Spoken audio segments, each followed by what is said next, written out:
no doubt about that. So anyway, listen, well, we're live, everybody, so we might as well get on with it. Welcome, everybody, to Brainfood Live On Air. I would say bringing it to you every Friday, but of course, it is Wednesday. And the reason why we are moving this to Wednesday is because basically it is a Easter week. It's going to be a short week for everybody. I think we're 2 weeks of 4 days in most of Europe, I believe. So I think lots of people are already on holiday. If you are going someplace sort of later this week, I hope you have a great time. But we've pushed it forward from a Friday to Wednesday to have this conversation today. So welcome, everybody. This is the last Brainfood Live before you have the Easter break. Okay, let's just make some sound checks, make sure everyone can hear me okay. For the folks who are on Crowdcast, let me know whether the audio and video is fine. You should be seeing myself and the beautiful Stan Vasovic on screen, split screen. So if you see us two here, let us know in the comments if that's fine. We should also be broadcasting this, of course, on my LinkedIn. So if you see me on LinkedIn and everything can hear me okay, let me know whether that's fine. Thank you, Namal. I think we're going live on LinkedIn. That's working great. And we're also going live on Scotty's LinkedIn profile also. So well done, Scotty, for doing that. If you're watching this on Scotty, big thumbs up for you as well. And I'm with Stan Vasovic, of course. I don't think there's anybody in our industry that doesn't know you, Stan, but you might as well introduce yourself in any case. Who are you? What is it you do, man? So I'm one of the people on this call, I guess, one of the people that fell into the recruitment industry at some point and has struggled to get out. No, I'm kidding. I've been in this industry for almost a decade and a half. I love what we're doing. I've been trying to make a difference across the services side of things, agency side. Then when the internet and technology became hot, I got into that. I worked for some really interesting companies like Vonk, VO&Q. You might know them from your job advertising needs. Smart Recruiters, I used to run partnerships there. And then now I'm blessed to be the VP of Growth and Partnerships at Scotty AI, another company that's trying to push the envelope. Indeed. By the way, folks, if you're interested in any kind of future thinking about where recruiting is going to go, Stan has been a must-follow person for the last decade or so. I remember meeting, I think I met you, it must have been 10 or so years ago, back in your agency days, so even pre-Vonk, right? Working on what, man? Yeah, you and I were those days. You and I were both doing different things. That's how we I remember we had a really great chat then. I thought, wow, this guy's a shit mover and shaker, man. So wonderful to see where you're at now. And I'm actually really excited to know more about Scotty because it is like one of that new wave of technologies that I think could have a huge impact in the recruitment space. So why don't you tell us a little bit about Scotty? And, I think there may be an opportunity for us to have a chat with Scotty, actually. So what is Scotty AI? Why should recruiters care? Yeah, so the most abstract form, it's an AI orchestration platform.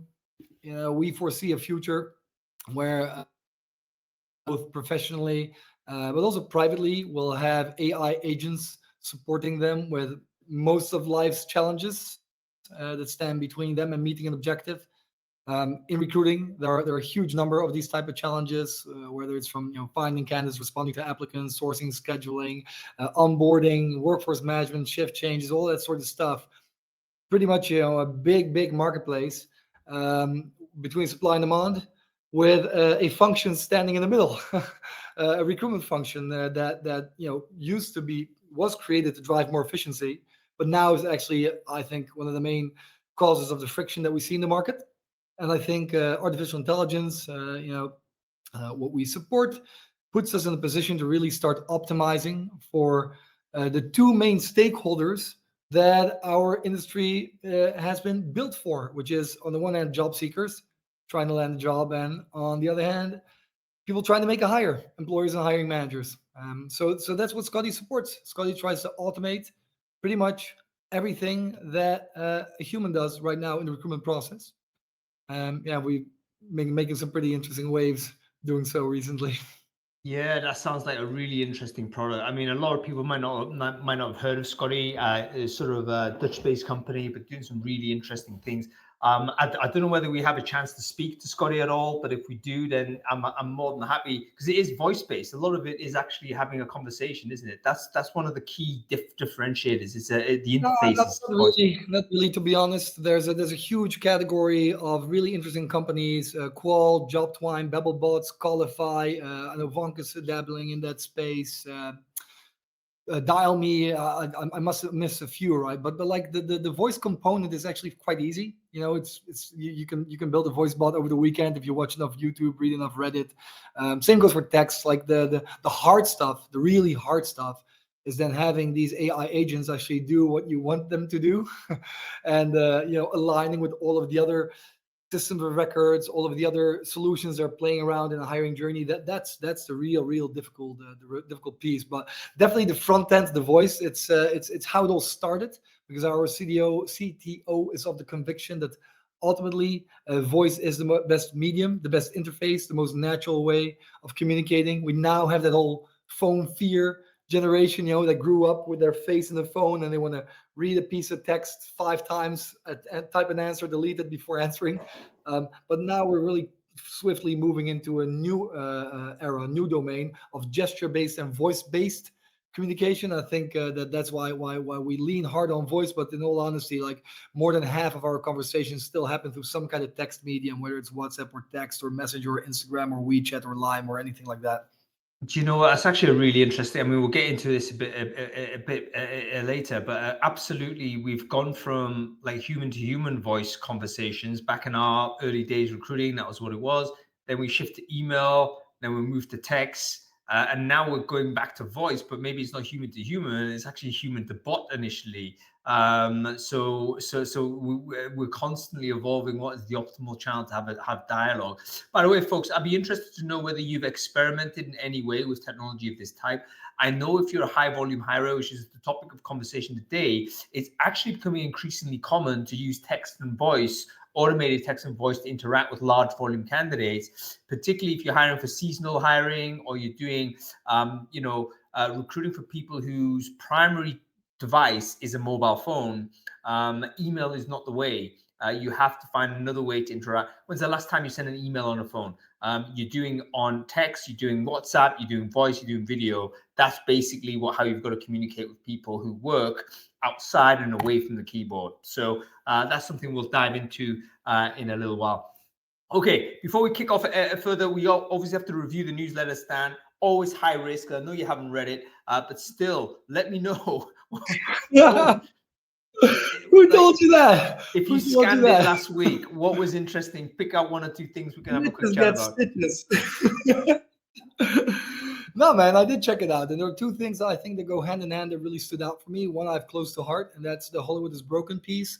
If you haven't seen it, it's a bunch of people that used to work in Hollywood, you would say in sophisticated, well-paid roles, that are now en masse going on TikTok explaining how their jobs got destroyed in front of their eyes, which is something I'm not celebrating, right?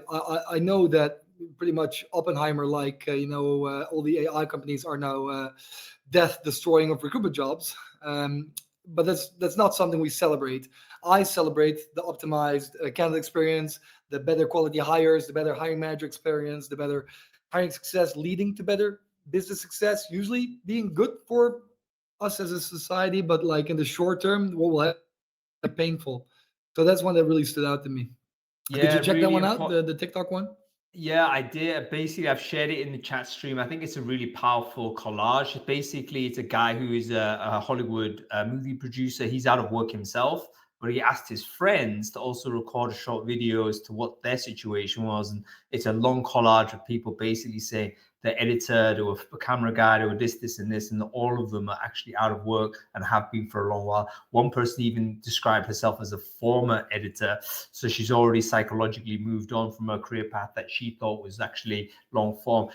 One thing probably no one anticipated was that artificial intelligence would come for the creative jobs first, but it seems to have happened in that particular industry. And yeah, basically generate a video, generate music. That's the point. That's the point, hun. That's the exact point. I'm predicting the very same thing will happen in our industry, whether we want it or not. Craig Payne, I keep quoting the guy. He said, you either make change happen, or change will happen to you. And there's a lot of people in Hollywood that had change happen to them. And man, that's why I'm advocating for anyone on this call and anyone in the industry, every event that I go to be the drivers of change, and not just to ensure continuity in job security and of income, but also because if we are the drivers of change, we can actually control it and make sure that it's change that we're happy with, rather than something detrimental to what we're trying to achieve or what we hope for our candidates or hiring managers or even ourselves privately. Yeah, 100%. I mean, I'm probably less of an extremist than you, Stan, which is of no surprise to anybody who knows our personalities. But I would say that we're generally pointing in the same direction. It's very important that we don't just sit there and have AI wash over the industry. We've got to really embrace it. And in fact, we've got to aggressively apply technology into the places where we think it can actually provide us with efficiency, because if we don't do it, someone else is going to do it. There's actually a really big, I think Accenture came out with their quarterly report only last week, and their biggest earner was their AI consultancy division.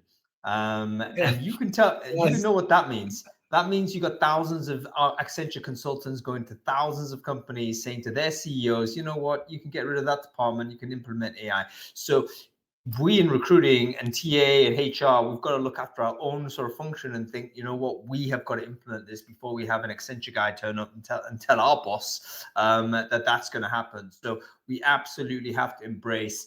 So I hope we, even though, we share sometimes tough messaging, it's there really to try and encourage us to go forward positively, to grab hold of this.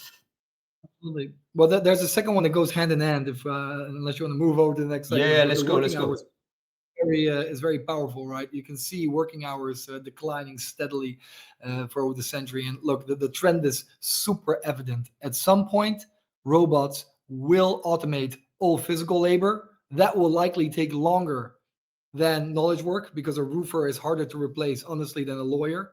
We're starting to understand now, or a physicist, or economist, or a coder. But this is happening, right? And if we want to talk about it positively, in my opinion, that's great. I'm hoping I'll contribute to a world where we will actually be liberated from work. Before the show started, we were talking about how much we've been working and traveling. Man, I would love to never have to work again. Get infinite energy from the sun, get infinite materials from space, have drones bring those half fabricates to 3D printing stations, giving us infinite resources. Somehow creating a universal, not basic income from everyone in the world, so we go develop ourselves spiritually, mentally, socially, physically, intellectually, and that sort of stuff. Learn to play instruments, spend time with their family. We will look, those future generations will look at our generation that worked for 40 to 60 coal miners. It'll sound crazy to them to waste a life sending freaking emails and doing phone calls to increase shareholder value. Come on, think about it. Anyway, that's my long-term extrapolation of that trend.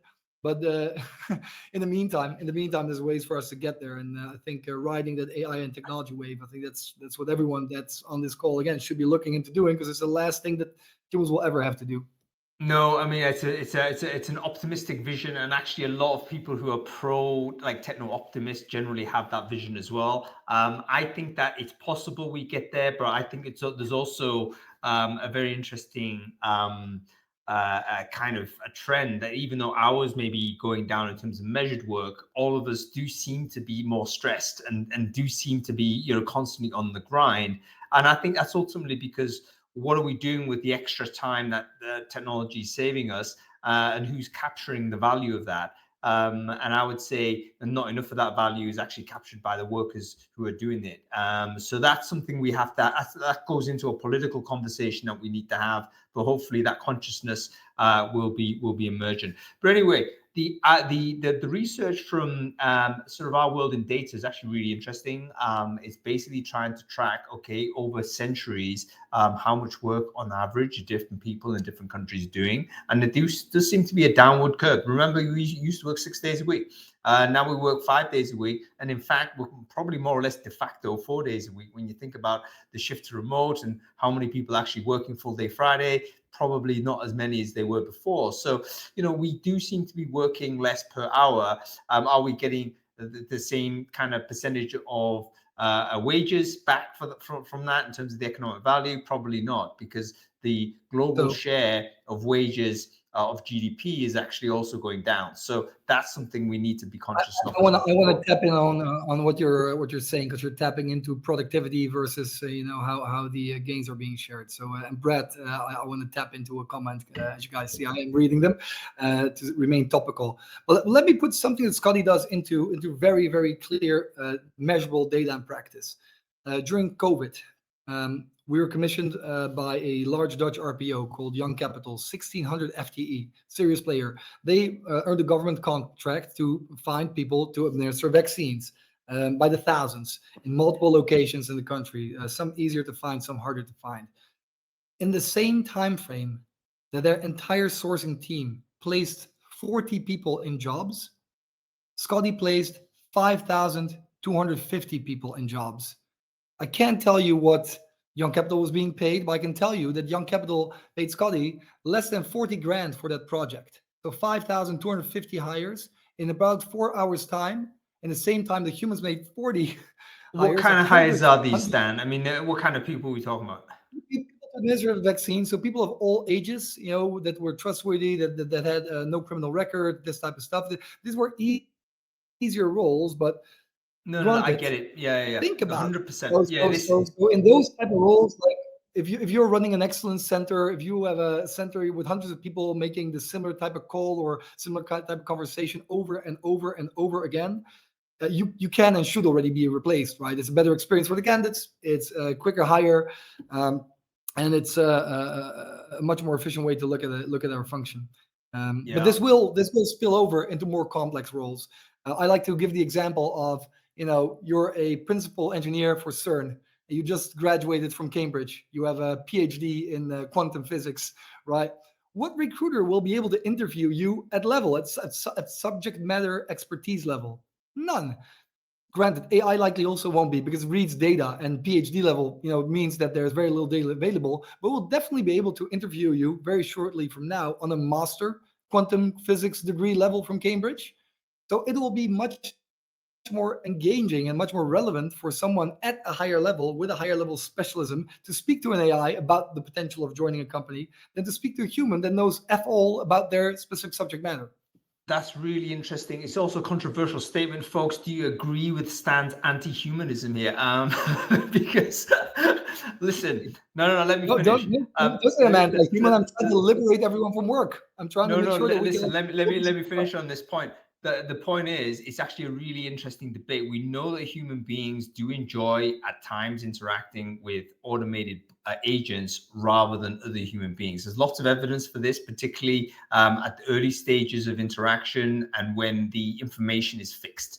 In other words, we're not negotiating anything. We're actually just extracting information from a machine. We prefer to do that rather than have interaction with a human. Reason why is because it's basically emotionally cheaper and cognitively cheaper. We don't have to spend energy small talking, essentially. So we know that human beings, and there is context where a human is not actually the best option. However, sometimes a human is the best option, and that's not something that, excuse me, we can clearly define. We had a conversation earlier today at an earlier webinar I was doing elsewhere, and we were talking about, there was a need to have some sort of that connection not physically, but with another human being that was transferring, let's say, nonverbal information and information that required a lot of institutional or emotional content. All of that stuff, I think, is still there. But anyway, it's a sideline topic because we need to get on with the topic of implementing technology for massive scale. And you actually cited an example of this, which is fantastic. But let's bring on some of our guests. We can actually find out from them what the challenges are when you're hiring at this level, and then we'll see where we go. So we've got Thomas Waldman, of course, our good friend, both of them good friends of Brainfood, actually. But Thomas has been super experienced. He'll introduce himself in a bit. And Becky, I'm sure she's here as well. There she is. Let's invite Becky on stage also. Fantastic stuff. Yeah, it's an interesting debate. Every time I speak to you, Stan, we always have an opportunity to segue off into different things. We'll make space to have that conversation. I think it's super interesting. There he is, Thomas Waldman. How are you doing, Thomas? I'm good, thank you. How are you? Yeah, I didn't know good. that I was paneling for anti-humanism. Yeah, well, we have to get into it, you know. We have to get into these types of conversations. But you know, when Stan's on screen, all kinds. Oh wow, what kind of crazy stuff is happening here with Becky's camera? I don't know. I'm going to log in again. Sorry, it's my computer, but I will. Can you check? Becky, I have to say, this isn't the first time the scandals with your camera has occurred. Log back in, Maria. All right. Yeah, Thomas, why don't you quickly introduce yourself? Who are you? What it is you do? My name is Thomas. I head up all of talent acquisition, contingent workforce, and retail recruiting at Action, Europe's largest retail discounter. We employ over 80,000 people in stores across 11 countries and need to therefore hire about 100,000. Before that, I was at Getir, and before that, I was at Just Eat Takeaway during the pandemic, where I had the great pleasure of putting 250,000 people on a bike in a year. I've been in recruiting for a long time. This is when you start, it's been that long that I'm not going to say the years anymore. You can look at the color of my hair and decide. Really feel like I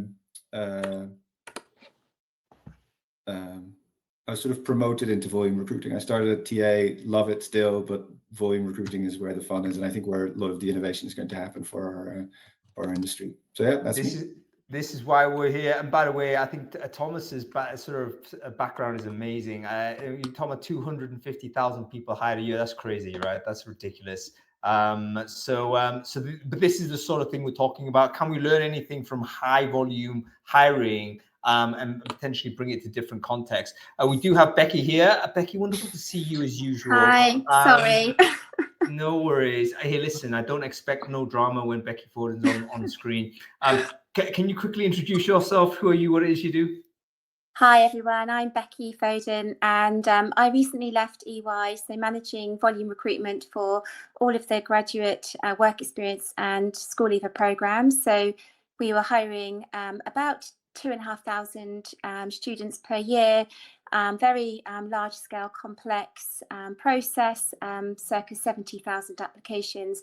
And believe it or not, we actually had applications from every single continent around the world.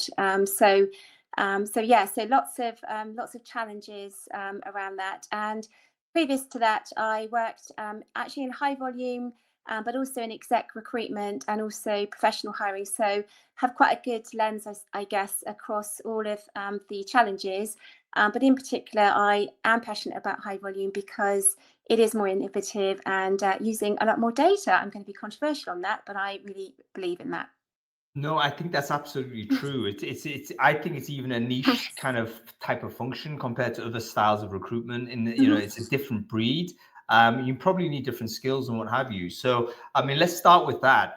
With regards to some of these challenges that you do have when you let's say you're suddenly tasked to recruit a large volume of people. What is the thought process behind, like, how do you get started in tackling a big chunk like this? Any sort of I mean, let's come to you first, Thomas. I mean, use any example you have in your career, but what happens in your own thought process when you're presented with, okay, crap, we've got this big number to recruit in this short time frame. Clearly current practice is not going to suffice. We need to put together something that to make it happen.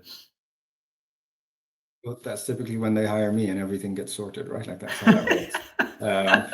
No, but all joking aside, I think what I keep saying to everyone that in Dutch, there's actually a 2-word sentence for recruiting, which is attraction and selection, which I really love because it's actually the 2 parts of the role, right? Like, so you start with figuring out, okay, how do I attract the right audience? And then how do I select the right person from there? That remains true if you're hiring that PhD that Stan was talking about, or whether you're hiring a store clerk for the Saturday afternoon in Swindon, right? Doesn't change. So in volume, you start thinking about, okay, how do I attract? And then what do I want to select for? I'll argue that volume recruiting typically is much harder than talent acquisition, right? That, again, I'll use that PhD that Stan used as an example. I have a pretty good predictor of success. If they've got an Ivy League PhD and they've done 10 years of work, then I can sort of predict what they're going to be good at, that they're going to show up on time. But for a store clerk, for example, or a bicycle courier, or any sort of high volume blue collar job, it's super difficult to predict performance. And even if you can, you typically predict performance at the direct detriment of the candidate experience.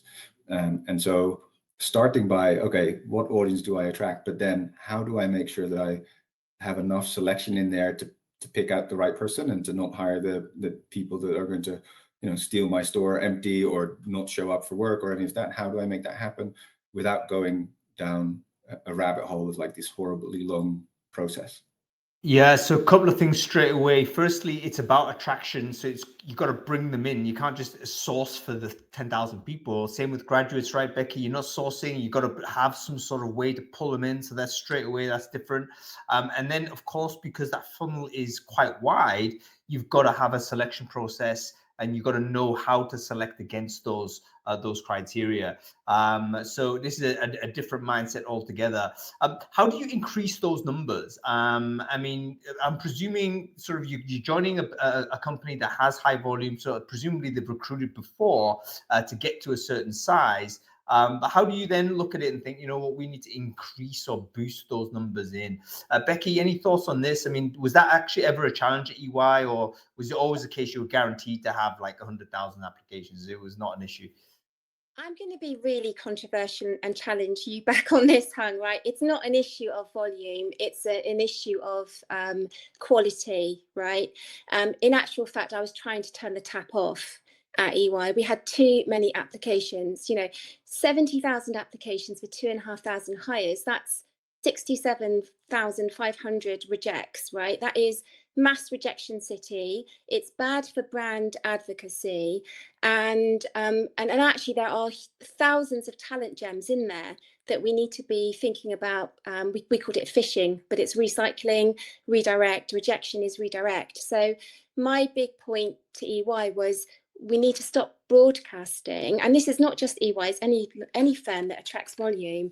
It's how do you look at that talent from a different lens? And for me, it goes back to data is absolutely pivotal, and it's about making sure you look at the funnel. So we had some really odd shaped funnels. Again, I was at Capita, and we did big volume campaigns for TfL. I used to work at TfL, but for you, Les, the actual the green charging across London, and we were actually faced with hiring 600 customer service agents, right? And we never done it before in Coventry, right? So it was completely unknown. And in that situation, there wasn't a volume issue, right? Because we didn't have a brand, so attraction was really crucial. But then at EY, it was an attraction issue because of the type of talent we were attracting. So we needed to change the profile. So there was an issue there.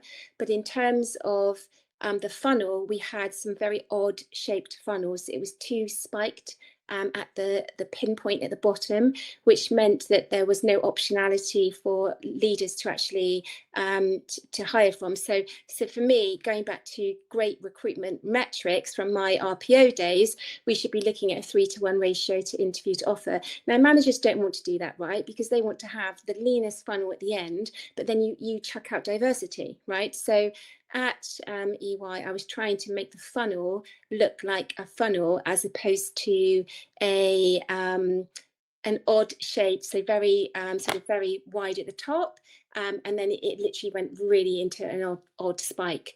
So it needs to be a funnel that allows that diversity through and allows optionality, and that's really important because we have to upskill leaders to make sure that they have more talent to choose from. We shouldn't be creating an elite funnel, So for me, it depends on the issue. At Capita, it was definitely an attraction, a positioning issue, and we were literally going live with a big contract, with a big bid, and we had, you know, literally to hire 600 customer service agents, and we had no process, right? So we launched in that situation evergreen roles. I would not advocate that.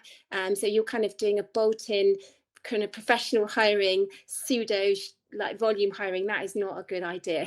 That is not a good idea, but it can be done, you know. And in that situation, you need really good planning, a good project plan. So it can be done. You can run evergreens. But at EY, for example, we had an optimum. I'd say we built a Ferrari. It was a brilliant process. But what we needed to do was to get to a Tesla model, which was easy, maneuverable, not chucking out diversity, not chucking out talent. We had about 35% talent loss in the process. We had high renege rates. You know, there was all sorts of issues. And so you've got to be a data science to look at the data and to kind of unpick what those challenges are, and then try to provide some sort of consistent solutions across the whole volume hiring. Sorry, it's a bit long-winded, but it's really, it's about the quality of hire, not the quantity. Yeah, two things about this, Han, because this speaks to me extremely well. It resonates from my previous, obviously, Vonka days, where data was everything already. This where we came out of the machine learning model days. But today, there are two extremely interesting things happening because of AI. One, because it's starting to understand context so much better. Your observability of your process goes through the roof, right? All technology that we are using right now as an industry has been architectured for humans, to optimize for humans to be used, right? And humans are notoriously ineffective, unpredictable, bad at communication. They say completely different things. They mean the same thing. They say the same thing. They mean something completely different. They put data in different places, in SharePoint and Teams and Outlook and Slack and in an HRIS and an ATS. Even within those systems, they put the same stuff in different fields, and they don't follow protocol. What AI can do by layering around it is take all that messy, unstructured data and make some sense of it, and give you, first of all, AI or data was extremely retrospective. We are slowly but surely moving into this world of predictability. I think, Rebecca, what you already touched upon, we should be able to predict what works, narrow down the funnel. But then the next step is to become truly prescriptive. And that's when it becomes interesting, when an AI can paint scenarios for you and say, hey, you know what, your objective is to have a smaller funnel, to less people hired more efficiently, you know, go to almost one-on-one job on demand type of stuff. In that case, I recommend you can do these three things, and I predict these will be the outcomes. Much easier to test that, to try that, and to instantly adjust to it. And I have another remark about employee branding, which is also super close to my heart, but I'll let the panel respond first on the observability piece I tried to paint. So you're spot on. So what is missing in volume recruitment is, so we were doing a lot of MLO modeling, so most likely outcome, right? And Power BI does not allow at the moment MLO, right? And so AI, I think, is a really good opportunity for this MLO. So, you know, based on a geographical location, based on demand, based on previous experience, what do we need in the funnel? And that's a big recruiter capability area, I would say, because many recruiters are just you know, I'll be honest, transacting volume, right? And so we need to get them to think more about the funnel. So how do you manage the funnel? How do you have the conversation with your hiring line about the funnel, showcasing issues in the funnel around DE&I, and also, you know, where the funnel is too spiked or that it's an odd shape, pinpointing best practice and pushing back. And that's where I think AI is going to be really instrumental, but I haven't seen those opportunities yet. I think that what we're seeing with vendors is more like plugins. So we're going to give you a new assessment, which is not being validated, which is a bit of a concern.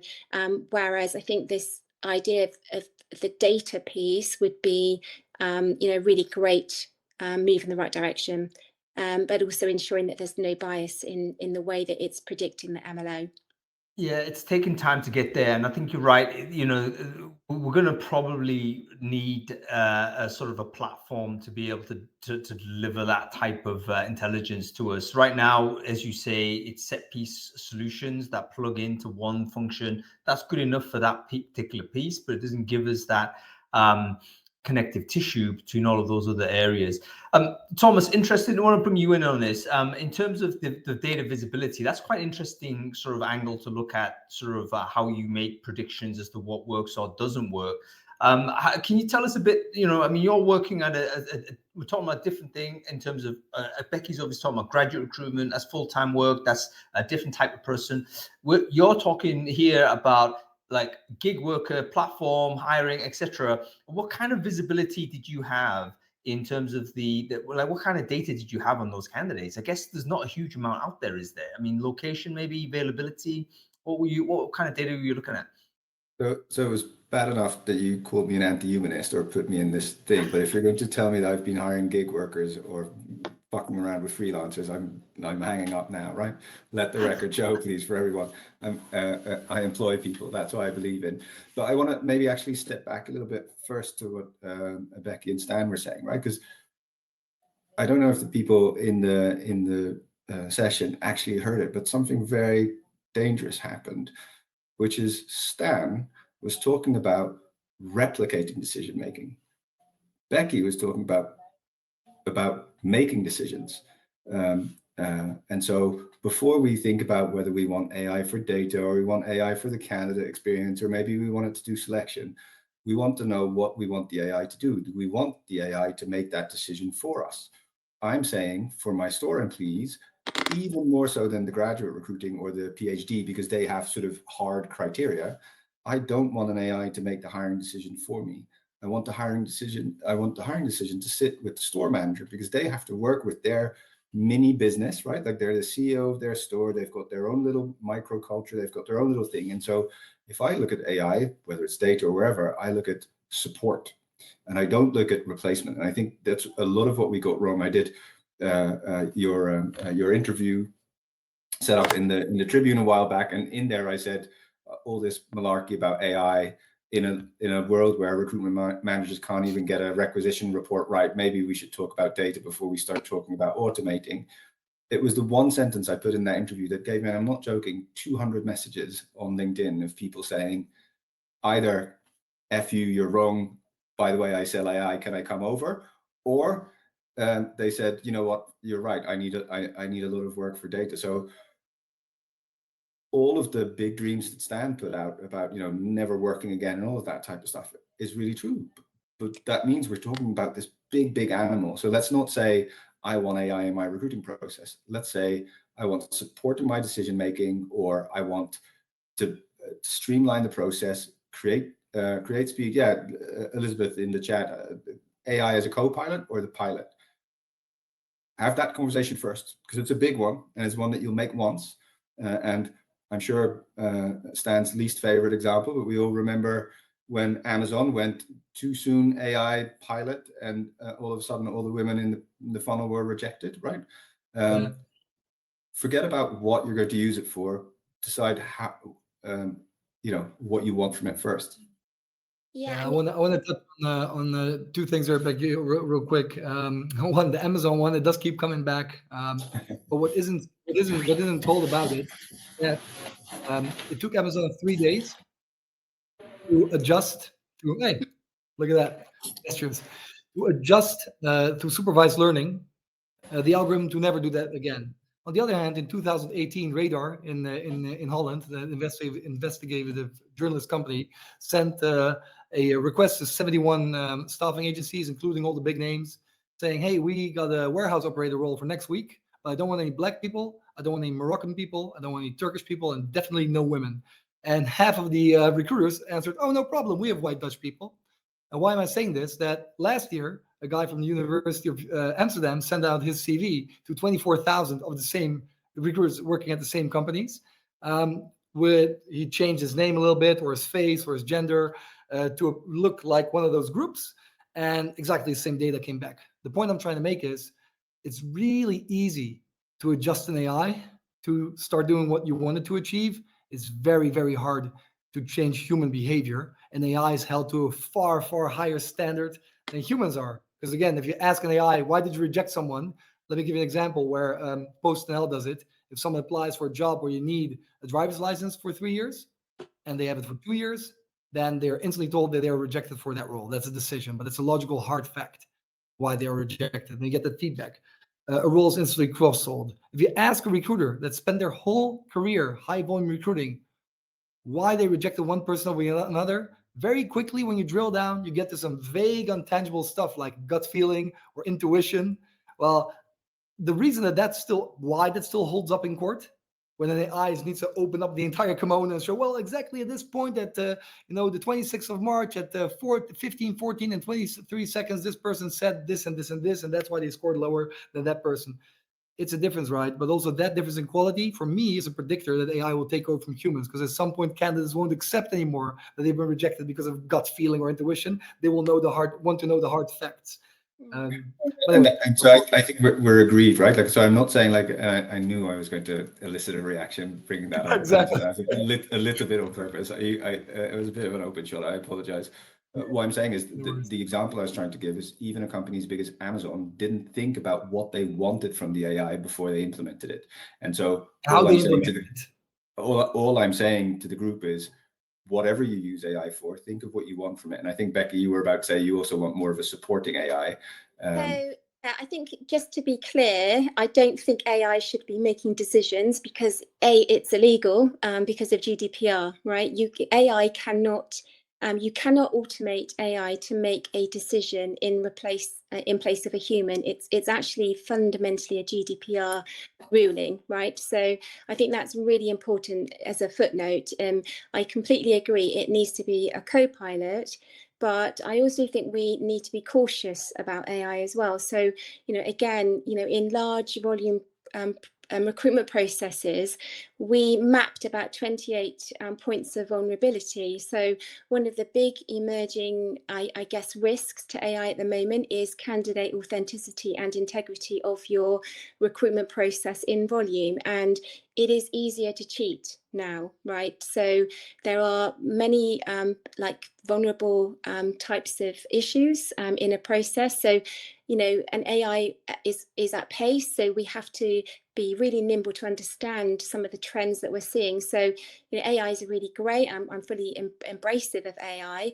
But to your point, we need to define the problem statement that we're trying to solve in the funnel itself, and how can AI help us to make sure that we're removing any bias, that we've got a wide talent pool, that there could be hard kickouts, or perhaps education, all these things that are important to the job to streamline effectiveness. But there's also a big risk, which is around the integrity. So, candidates are using AI at the moment to effectively to help them through this process. And in some cultures, it's not cheating. It's actually seen as sharing and would be culturally acceptable. So, AI is actually kind of really challenging our thinking around cross borders, cultural norms, and also, dealing with some of the ambiguity around that, particularly if you're hiring globally. But this is also like generationally. I mean, there's been really interesting research from Arctic Shores about Gen Zs, and essentially the one of the very interesting findings is that the vast majority of Gen Zs did not feel using AI was cheating at all. It was like literally, yeah, I'm improving my application chances. So we also need to think about changing values and how we interact with technology. But let's not get too sidelined with the debates on AI per se. Let's have a look at where technology has been implemented in high volume in order to try and either achieve the numbers or achieve the quality or to deliver against these really amazingly high targets. So Thomas, bringing you back in on this, I mean, did you, when you were given kind of a number A, and you needed to add, enormous number B at this time frame, like how did you think about, okay, how do we get there? And what kind of techniques or technologies did you implement to help you do that? So I'll use the example of the bike riders in the pandemic, right? Like I think everyone can sort of connect to that. And it was also a time where, again, there were no predictors of what a good rider could be. That could be a mom in her 40s or a student in their late teens. It was much more about willingness to work, willingness to show up, all of that type of stuff. And so we did massive amounts of A/B tests around like, okay, how do we convert within that paradigm of wanting to offer a great candidate experience and at the same time predict performance as much as we could, i.e. do you have a driver's license, do you have a passport, do you have a bank account number, is the biggest predictor of success for us. So how do we do that in the quickest period of time? When we came in, I had a time to hire of somewhere in sort of the 10 to 15 days, which is relatively quick, especially if you're doing it at those volumes and those types of speeds. But we noticed very quickly that compressing the time had an immediate effect on conversion. So we didn't change anything about the questions, but we actually put some extra effort in and did all of the recruitment steps in 24 hours. So you applied, and then within 24 hours, the deal was you're going to have either a no or a labor contract in your inbox. And just by doing so, we increased conversion from somewhere in the low, sort of high single digits to 35% on our best day, just from time. So taking time into the equation again, right? Like that's the big thing of sort of blue collar work is time is a massive factor, right?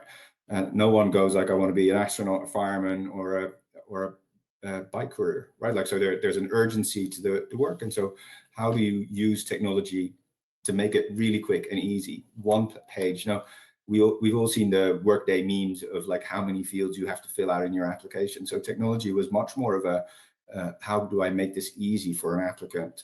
And I think that's, and then I'll stop yapping on, but I think that's the big thing, right? Like as recruiters, I see also, if I look at my sales inbox, I have a separate inbox where sales emails come in. Majority of people try to sell me things that make life better for the recruiter, to take the annoying job of reading a resume out or take a reporting out of my hands.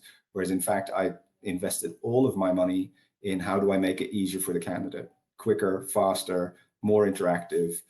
We used the chatbot, and that just made it so that we could hire in 24 hours. And we still had all of the same predictors. We still had all of the same paperwork done, but we did in 24 hours.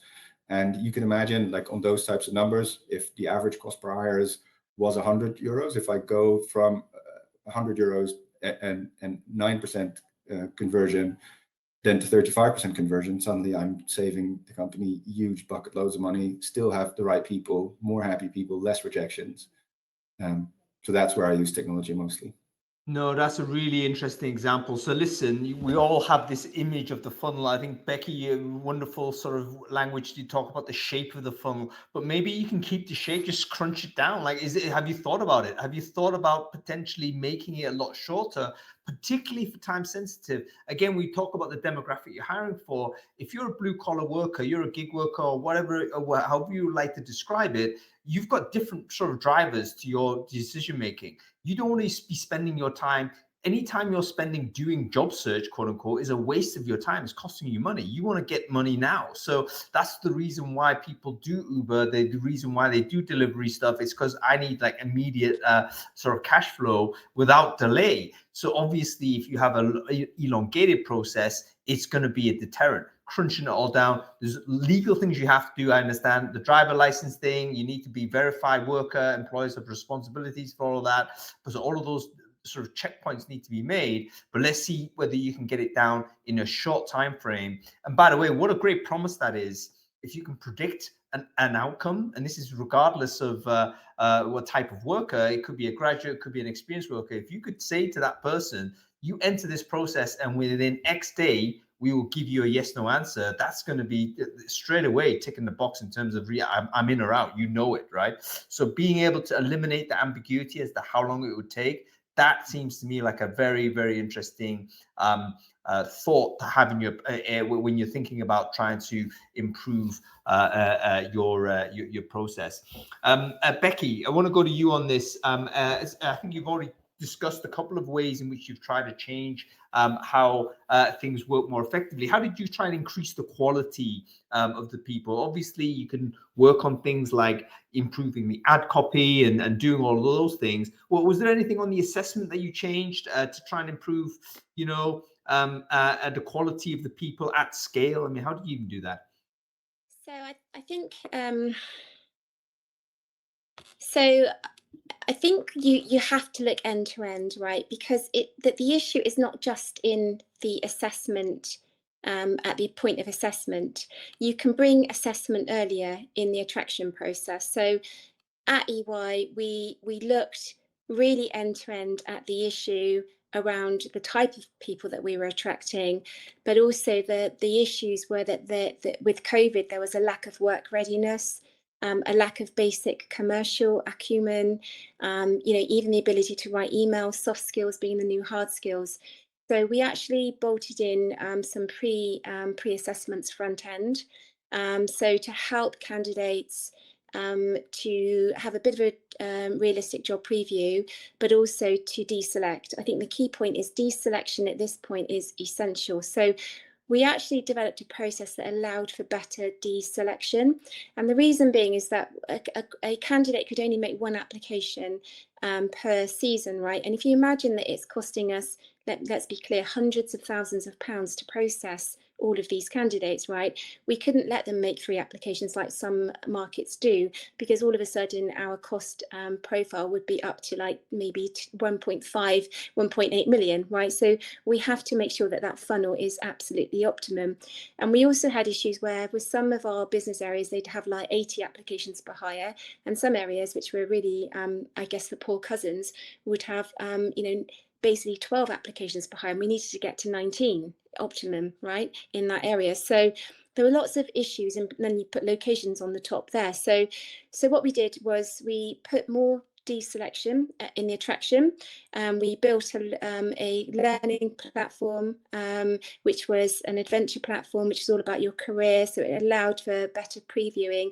And then as they came through the selection process, one thing that we did do, which was groundbreaking actually, and we did win an award for this with the CIPD, but we actually uncoupled our assessment process. There used to be 8 stages. It's ridiculous. You cannot have 8 stages. It's a bit like Goldman Sachs. No disrespect to Goldman's. I've been working in banking. I think it's some great practice in banking, of course, but we needed to get to an optimum 3-step process. And we took that 3-step process even further, and we did it in one sitting. So students could come in and do all of our tests in one sitting. They could go away, make a coffee, come back, and we ensured that we allowed in certain processes timers to be on, timers to be off. It depended on whether it was a regulated role or non-regulated role. So we allowed more agility in the process. We also bolted in videos within each of the actual assessment exercises to allow coaching and nurturing for candidates to get through the funnel. And at this point, and there was a motivational questions as well, which we kind of bolstered up. So we spent a lot of time trying to kind of do a bit of a course correction to get the right candidates in the funnel at the right place at the right time, to bolster the funnels elsewhere, so that we wouldn't have to spend our time at the end of the season redirecting candidates and kind of like trying to do a major course correction where there was unfilled demand. So in answer to your question, it's end to end, but I think the idea of putting assessments into one sitting, actually having a candidate immersive type experience. At the end, as I left EY, which was really neat, what we did, we actually, we went back vintage with some of our roles to assessment centres. So half of the process was automated, the other half was back vintage. And then what we did was we actually had this cinematic type trailer approach. So even before they came to the assessment centre, we gave them 5 countdown days with videos of me presenting to them, nurturing, coaching, giving that confidence boosting, right up to kind of redirecting them into our immersive platform for learning, so they're really prepared. And then on the assessment day, we actually then brought out the same immersive experience. So it's bringing the attraction, I think, is really important into the funnel. Employer brand cannot just be at the top of the funnel, which is attraction, it needs to be end to end.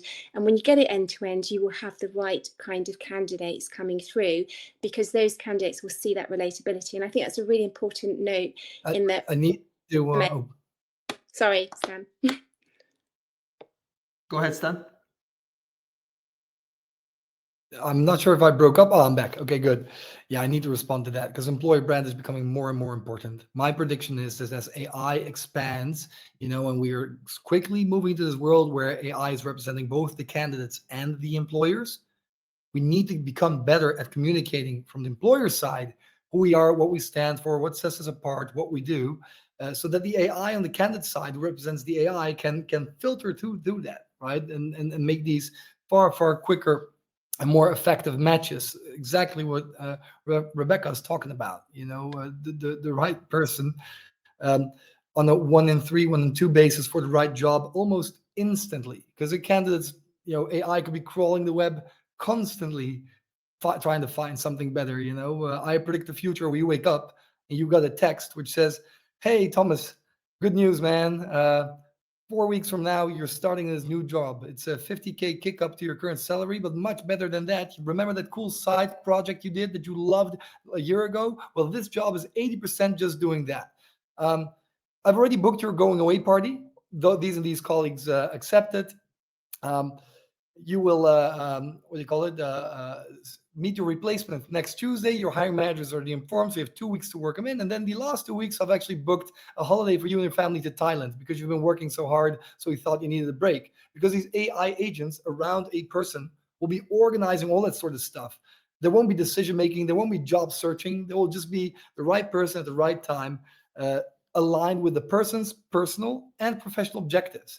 That's a future that we can build together by harnessing the true power of AI on every side, on the full spectrum of our talent marketplace. I think that's a little way away, man. I mean, ultimately, the vision, by the way, I don't think having an AI to interact with other AIs is unrealistic. I think we're already seeing the candidate-enabled AIs interacting with, or should we say, AI-enabled candidates going into recruiting funnels and then being handled by some sort of automated or AI-supported filter. So those conversations are already happening. That interaction is already starting to emerge. So no question, this will occur. But going into sort of one of the interesting points that Becky mentioned, you got to kind of deter people that aren't right at the beginning. So it's not just about attracting mass volume. You need to understand that it's the right kind of people coming into your business. And I love the idea of making sure that the employer brand is kind of not just an acquisition function, and which then switches instantly to assessment, but you've got to bleed that all the way into the kind of mix it all the way into how you do the assessment and hiring. Very, very interesting. I think again, we're running so much to talk about. We're already close to the end of the show. I wanted to just end with a few more kind of thoughts as to what we think non-high volume people might be able to learn from people that have worked at a higher volume. Like, what kind of lessons could you apply to a lower recruiting context? Thoughts on this, Thomas? I think it's what I said before, right? So I think in the last sort of decade or so, I think recruiting has become synonymous for sourcing, right? Like, talk about a function that has become only the front end of the funnel. I love what Becky was saying about dissuading the wrong person. I think a lot about what you want to achieve with your recruiting process. It's been done a lot of times, but argue, why are you interviewing? Like, really, why are you interviewing? Does it help? Does it predict success? And I think like the volume and the speed with which I have to hire every day to keep stores open means that I am constantly challenged to rethink why I do what I do. Every step in the process for me is a conversion metric. And I think certainly my TA team here in the HQ tends to forget that, because they're like, no, but I'm talking to all of these really difficult people, I'm sourcing them, and then the hiring manager does some shit and then the hire comes out. Think about every step. Like, you can tweak every step, and all of those steps can be influenced positively to yield a better result. And AI, manual, vintage, I love that quote, Becky, vintage recruiting. I'm going to bring that back. Doesn't matter. doesn't matter what you do, so long as everything you do in the recruiting process has a purpose, then you're fine. And yeah, that's something that really took me to go into really high volume to learn and to look at from an analytical perspective.